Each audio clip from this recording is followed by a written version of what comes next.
الرحمن الرحیم۔ اکثر ہم سے ایک سوال کیا جاتا ہے کہ پاکستان میں اسلامی نظام یا خلافت کا نظام جس کو کہا جاتا ہے، اس کا رائج کیسے ہوگا، اس کو کیسے رائج کیا جائے۔ تو ایک بہت لمبا چیپٹر ہے، میں اس کی پہلی ریکارڈ کروا رہا ہوں۔ تو سب سے پہلے ہمیں یہ دیکھنا ہے کہ مذہبی طور پر پاکستان میں کون سے طبقات پائے جاتے ہیں۔ مذہبی طور پر ہر قوم میں، صرف پاکستان میں نہیں، ہر قوم میں ایک ذہن حریت پسند نوجوانوں کا ہوتا ہے جو اپنے مذہب کے لیے، اپنی مذہبی تعلیمات کے لیے، اپنی مذہبی نظام کے لیے جان کٹانا، مر مٹنا نہ صرف اس کا شوق رکھتے ہیں بلکہ اپنا فرض عین سمجھتے ہیں۔ تو پاکستان میں اس کلاس اور اس کیٹیگری اور اس طبقے کو پڑوسیوں کے اسلام کے نفاذ کے لیے، پڑوسیوں کی جنگ کے لیے استعمال کیا جاتا رہا۔ پھر واپسی پر ان کے ساتھ جو حشر ہوئے، ان کی نسلیں اجڑ گئیں، خاندان تباہ ہو گئے۔ کس نے کیا یہ آپ سب جانتے ہیں، ہونا چاہیے تھا، نہیں ہونا چاہیے تھا، یہ فی الوقت ہمارا موضوع بحث نہیں ہے۔ لیکن وہ نوجوان جب پاکستان میں واپس آئے تو بیکار ہو گئے۔ اسی طریقے سے ہر نئے نوجوان لیے جاتے ہیں، پڑوسیوں کے لیے استعمال کیے جاتے ہیں، پھر واپس لائے جاتے ہیں۔ تو آج تک مجھے اس بات کی سمجھ نہیں آ سکی ہے کہ پاکستان میں تو اسلامی نظام رائج نہیں ہے، اس کے لیے کیا کیا گیا۔ اچھا، وہی طبقہ جس نے پہلے طبقے کو ادھر مشغول کیا، پاکستان خالی چھوڑ دیا اپنی حکمرانی کے لیے، اسی طبقے نے میڈیاکر اور درمیانی ذہن رکھنے والی کلاس کو، جس کے ذہن تو رخصت پر تھا، جو رخصت پر چلنا چاہتے تھے لیکن وہ اسلامی نظام پر بولنا چاہتے تھے، اس کی تبلیغ اور ارشاد کرنا چاہتے تھے، اس کے لیے اسی مافیا نے، میں یہ سمجھتا ہوں، میری ذاتی یہ رائے ہے کہ نوجوانوں کو خلافت کے عنوان پر کھڈے لائن لگایا گیا۔ کھڈے لائن کیسے لگایا گیا؟ ان کو بائیکاٹ کروایا گیا، جو کہ وہ بائیکاٹ سمجھتے ہیں، جبکہ میں ان کے اس بائیکاٹ کو صرف اسلام آباد میں موجود 2 عمارتوں کا بائیکاٹ سمجھتا ہوں، کیونکہ وہ اس ملک میں رہ رہے ہیں اور اس ملک میں جمہوری نظام رائج ہے، اور اس جمہوری نظام کے اندر وہ تمام تر سہولیات اور وسائل جو ادارے ان کو دے رہے ہیں، ان سے نہ صرف مستفید ہو رہے ہیں بلکہ وہاں نوکریاں بھی کر رہے ہیں، سب کچھ کر رہے ہیں۔ یعنی جمہوری نظام کے تحت چلنے والی ریاست میں تو وہ کام کر رہے ہیں، لیکن 2 بلڈنگوں کا بائیکاٹ کر رہے ہیں، یعنی آدھا گدا حلال، آدھا گدا حرام۔ میں کہتا ہوں اگر آپ بغاوت کرنا چاہتے ہیں، بائیکاٹ کرنا چاہتے ہیں، تو پھر آپ کا حشر وہی ہوگا جنہوں نے ریاست کے ساتھ بغاوت کی ہے۔ لیکن اگر آپ کہتے ہیں جی نہیں، ہم مسلح جدوجہد نہیں کریں گے، ہم ریاست سے بغاوت نہیں کریں گے، ہم تو صرف سیاسی نظام کا بائیکاٹ کریں گے، تو آپ مجھے یہ بتائیں پاکستان میں وہ کون سا ادارہ ہے جس کا سربراہ سیاسی نہیں ہے، جس کا سربراہ جمہوری لیڈر نہیں ہے؟ اس لیڈر کے تحت چلنے والے ادارے میں تو آپ نوکریاں کر رہے ہو، لیکن ان 2 بلڈنگوں سے آپ کو مسئلہ ہے۔ وہ مسئلہ آپ کو نہیں ہے، یا آپ نے صرف نبی کی تعبیر غلط کی ہے، یا آپ کسی کے ایجنڈے پہ کام کر رہے ہو تاکہ مسلمان نوجوان کو کھڈے لائن لگایا جائے۔ جب اگر آپ دیکھیں مثال کے طور پر ایک گاڑی کا میکینک ہے، اگر کار اس کو 3 سال 4 سال نہ دکھائی جائے اور پھر اس کو کہا جائے آؤ جی کار چلا کر دکھاؤ، اس کو ٹھیک کرو، تو وہ آدھا فن اپنا بھول جائے گا۔ نوجوانوں کو رائج الوقت نظام سے نکال کر ان کو مسجدوں میں، اکیڈمیوں میں بٹھا دینا اور ان کو کتابیں پڑھانا، ان کو لٹریچر پڑھانا، اس سے وہ اچھے سکالر اور مبلغ تو بن سکتے ہیں لیکن وہ اسلام کے مجاہد سپاہی نہیں بن سکتے ہیں۔ میں یہ سمجھتا ہوں کہ اکیڈمیوں میں، مساجد میں آپ تبلیغ سے سکالر پیدا کر رہے ہیں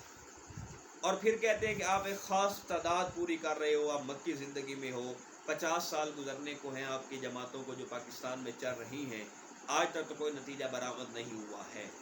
ہو بھی نہیں سکتا۔ 50 سال میں اگر آپ 60,000 بندہ تیار کرتے ہو تو 30,000 بندہ ویسے مر جاتا ہے، کیونکہ ہر کسی نے مرنا ہے، میں نے بھی مرنا ہے، دنیا فانی ہے، کل من علیہا فان، کل نفس ذائقۃ الموت۔ تو پھر آپ پھر اگلے 30 سال میں تیار کرو گے تو پچھلے 30 سال میں پھر آپ کے 10-20 ہزار 25 ہزار مر جائیں گے، تو اس طرح تو نمبر آپ کا کبھی پورا نہیں ہوگا، اور پھر آپ سکالروں کو لے کر نظام نہیں چلا سکتے۔ نظام چلانے کے لیے صرف مبلغین اور سکالروں کی ضرورت نہیں ہے، نظام چلانے کے لیے آپ کو اداروں کی سربراہی کرنے والا دماغ چاہیے، جو اداروں کو فعال کر کے چلا سکے، ان کو خراب نہ کرے، ان کے عزت کو خراب نہ کرے، ان کو چلانا جانتا ہو، عالمی معیار کے مطابق ڈیلنگ کرنا جانتا ہو۔ لیکن بہرحال ہم اس بات پر بضد ہیں، کہتے ہیں کہ رسول اللہ صلی اللہ علیہ وسلم نے مکی زندگی میں نظام کا بائیکاٹ کیا۔ میں کہتا ہوں رسول اللہ صلی اللہ علیہ وسلم نے مکی زندگی میں نظام کا بائیکاٹ نہیں کیا۔ اس کی مثال وہ یہ دیتے ہیں، رسول اللہ صلی اللہ علیہ وسلم کو کہا گیا آپ کو ہم حکومت دیتے ہیں لے لو، مال و تجارت دیتے ہیں تو لے لو، آپ کو ہم اچھے رشتے دیتے ہیں تو لے لو، آپ یہ تعلیم چھوڑ دو، ہمارے نظام کو چیلنج کرنا چھوڑ دو۔ تو آپ صلی اللہ علیہ وسلم نے تینوں چیزوں کو ریجیکٹ کیا، کہا کہ میں نظام کی دعوت دیتا رہوں گا۔ تو میرا سوال یہ ہے، اگر اس دلیل کی بنیاد پر آپ بائیکاٹ کرتے ہو تو آپ مال و دولت کا بائیکاٹ کیوں نہیں کرتے؟ کیا ان تنظیموں کے جو لیڈران ہیں کیا وہ بڑی بڑی کوٹھیوں کے مالک نہیں ہیں، بڑی بڑی ملوں کے مالک نہیں ہیں؟ آپ مال و دولت کو ریجیکٹ کیوں نہیں کر رہے ہو؟ آپ مال و دولت آپ بھی بوریا نشین ہو جاؤ۔ اسی طریقے سے میں ایک جمعہ میں پڑھا رہا تھا تو میں نے مسجد کے ممبر کو بہتر کرنے کی بات کی۔ میں نے کہا آپ گھروں میں کاروں کے اوپر، اپنی گاڑیوں کے اوپر، اپنی مختلف چیزوں کے اوپر اچھے اچھے کپڑے رکھتے ہیں، خوبصورت بناتے ہیں، مسجد کے ممبر پر بھی ایک اچھا سا چھوٹا سا کارپٹ بچھا دیا جائے۔ تو ایک خلافت کے پسند کسی تنظیم کے عالم تو نہیں تھا، کارکن کہہ لیں، اس نے کھڑے ہو کے میرے سے سوال کیا کیا اچھے ممبروں پر بیٹھ کر کیا خلافت آ سکتی ہے؟ تو میں ان سے یہ پوچھنا چاہتا ہوں کہ ایسی لگی ہوئی اکیڈمیوں میں یا ایسی لگی ہوئی مسجدوں میں بیٹھ کر خلافت کی تبلیغ کرنے سے خلافت آ سکتی ہے؟ تو بہرحال یہ علماء پر بیتان و تشریح کرتے رہتے ہیں، یہ اچھی چیز نہیں ہے۔ لہٰذا میں آپ سے یہ بات کرنا چاہ رہا تھا کہ مین جو ایجنڈا ہے، جو مین چیز ہے کہ آپ نظام کا بائیکاٹ نہ کریں، آپ آگے بڑھیں۔ تیسرا جو طبقہ ہے وہ ہے مسجد اور مدرسے کا طبقہ، جو جمعے کا بیان سن کر اپنے آپ کو مذہبی کہتا ہے، اس پر عمل کرنے کی کوشش کرتا ہے، اس کا ذاتی ریسرچ نہیں، اس کا نظام پر کوئی مطالعہ نہیں، مزدور طبقہ کہہ لیں یا وہ طبقہ کہہ لیں جو اس نعرے پہ لبیک کہہ سکتا ہے۔ اس طبقے کو تقسیم کرنے کے لیے اسی لابی نے کیا کیا، ہر مسلک میں چند خاندانوں کو لیا اور ان سے جماعتیں بنوائیں، اور ان جماعتوں کو بنوا کر جمہوریت کے ان سے راگ الفوائے گئے اور ان کو جمہوریت کے نعرے لگوائے گئے۔ میں یہ نہیں کہتا کہ وہ نظام کا حصہ کیوں، میں تو خود کہہ رہا ہوں کہ یا بائیکاٹ کرنا ہے تو کر کے دکھاؤ پورے کا، جب پورے کا کر ہی نہیں سکتے ہو، آپ کی اپنی ریاست ہے، آپ کے اپنے ادارے ہیں، بائیکاٹ کی ضرورت ہی نہیں ہے۔ آپ آئیں، میدان میں آئیں، اپنی محنت اور کوشش سے نظام کو بدلنے کی کوشش کریں۔ اگر محنت سے، غیر مسلح جدوجہد سے قادیانیوں کو کافر قرار دیا جا سکتا ہے، اگر غیر مسلح جدوجہد سے یہ ملک حاصل کیا جا سکتا ہے، اور اگر غیر مسلح جدوجہد کے ذریعے سے دیگر کئی کارنامے سر انجام دیے جا سکتے ہیں، تو پھر آپ آئین میں یہ ترمیم بھی کروا سکتے ہیں، آپ نظام کو اسلامی بنوا سکتے ہیں۔ لہٰذا میں یہ کہنا چاہتا ہوں کہ انہوں نے ان مذہبی نوجوانوں کو جمہوریت پہ لگا دیا۔ اب ہر مسلک کی، ہر دھڑے کی اپنی جماعت ہے، بلکہ ہر مسلک کی کئی جماعتیں ہیں جو جمہوریت کی سرپرستی کرتے ہیں، جمہوری لیڈروں کی سپورٹیں کرتے ہیں، ان سے مفادات بھی لیتے ہیں اور اپنے کارکنان کو بھی مفاد دیتے ہیں۔ تو پھر اسلام کدھر گیا، خلافت کا نظام کدھر گیا؟ میں یہ کہنا چاہتا ہوں کہ میرے پوری اس لب لباب اور خلاصے کا مقصد یہ نہیں تھا کہ میں پڑوس کے بھائیوں سے نفرت کا اظہار کر رہا ہوں، یا میں اس پولیس ان کے ساتھ میں ویسے کوئی ان سے میرا جھگڑا ہے، نہیں، ایسی بات نہیں۔ میں کہتا ہوں پہلے پاکستان ہے، پاکستان میں اسلام پہلے ہونا چاہیے۔ پاکستانیوں کو کم از کم یہ کرنا ہوگا کہ پہلے پاکستان میں اسلام کی جدوجہد کریں، پھر ہم پڑوس کا پوری دنیا پر اسلام کا پرچم لہرائیں گے، لیکن پہلے پاکستان کو تو اسلامی بنا لیں۔ پاکستان میں سود بھی ہے، پاکستان میں شرابیں بھی چل رہی ہیں، پاکستان میں رقص و سرور کی محفلیں بھی ہو رہی ہیں، پاکستان میں غریب ہاری کو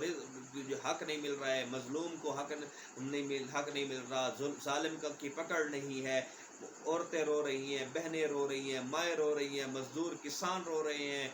اس کے بعد ہر طبقہ اس وقت نفسہ نفسی کا شکار ہے، ہر طبقہ اس نظام سے خائف ہے، ہر طبقہ اس نظام کے تحت اس ملک میں بری حالت میں ہے۔ ان کے لیے چھت بن جائیں، ان کے لیے سہارا بن جائیں، ان کے لیے بازو بن جائیں، ان کا سہارا بننے کے بعد ان کے آپ سب بھائی بن جائیں، ان کے روحانی باپ بن جائیں اور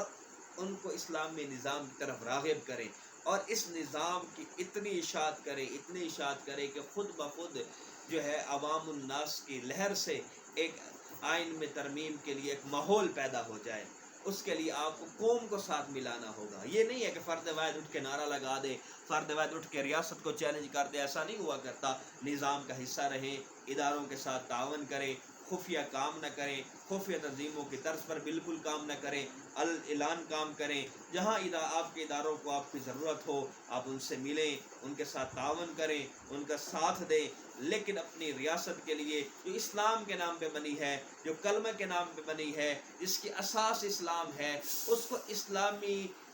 دائرہ کار میں لانے کے لیے، اس کا مقصد پورا کرنے کے لیے، اس مقصد کے لیے لاکھوں مسلمانوں نے شہادتیں دی تھی، ہزاروں بہنوں نے اپنی عزتیں گنوائی تھیں، ہزاروں بہنوں نے اپنی عزتیں بچانے کے لیے خودکشیاں کی تھیں، ہزاروں بچے شہید ہوئے تھے اور ایک خون کا دریا تھا اور آگ کا دریا تھا جو عبور کر کر ہم نے پاکستان بنایا تھا۔ مقصد کیا تھا کہ اسلام ہوگا، امن ہوگا، سلامتی ہوگی۔ اور میں آج بھی وہ منظر مجھے بعض بزرگ بتاتے ہیں کہ لاہور میں عورتیں پاگل ہو کر گلیوں میں چیخ و پکار کر رہی ہوتی تھیں، کیونکہ جب وہ ہجرت کر کر لاہور پہنچی تھی کسی کے ساتھ میں بیٹا نہیں تھا، کسی کے ساتھ میں خامد نہیں تھا، کسی کے ساتھ میں ان کی بیٹیاں نہیں تھیں، کوئی راستے میں شہید ہو گئیں، کچھ انڈیا میں رہ گئیں، جنہوں نے ہندوؤں کے بچے پیدا کیے، لیکن یہ ریاست ہم نے حاصل کی تھی، اسلام کے لیے کی تھی۔ اور یہ کوئی اتنا اور اسلام کی محنت کرنا ریاست میں جرم نہیں ہے، لیکن چاہے اسلامی جدوجہد ہو یا سیکولر جدوجہد ہو، اگر آپ ملک دشمن عناصر سے ہاتھ ملائیں گے، غیر ملک ایجنسیوں سے ہاتھ ملائیں گے تو یہ چیز قابل قبول نہیں ہے۔ پاکستان ذمہ دار شہری کا کارکن ہو، لیڈر ہو، اس کو یہ سختی سے تلقین کی جاتی ہے کہ وہ اداروں کے ساتھ شانہ بشانہ کھڑا رہے، اپنے اداروں کے ساتھ